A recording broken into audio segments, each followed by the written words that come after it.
La formation Motion Design consiste à animer des éléments et on a des profils évidemment différents. On va avoir en fait des personnes qui ne connaissent pas forcément l'animation, on va avoir des personnes qui sont plutôt graphistes mais qui n'ont pas de lien avec l'animation et on va évidemment animer des éléments. Alors l'animation c'est assez complet, assez vaste dans la globalité.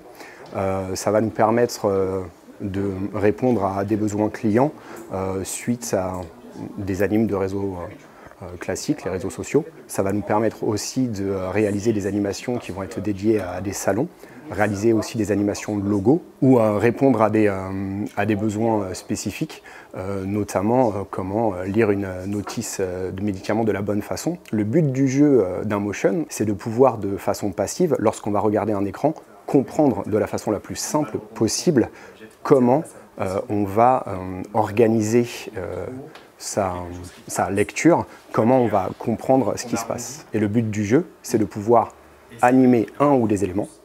Lorsqu'on a animé ces éléments, comprendre globalement ce que l'on a pu créer et savoir si ce qu'on a créé répond pleinement de la bonne façon, donc de la façon la plus logique et la plus simple possible à ce que nous a demandé le client.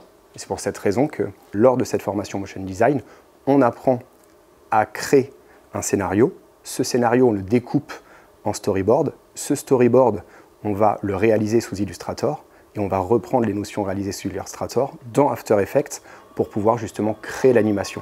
Ensuite, on va rajouter 2-3 effets. On va ensuite l'exporter pour avoir justement la totalité de l'animation, la totalité d'une vidéo qui répond à un besoin précis. Tout le monde peut avoir besoin de motion.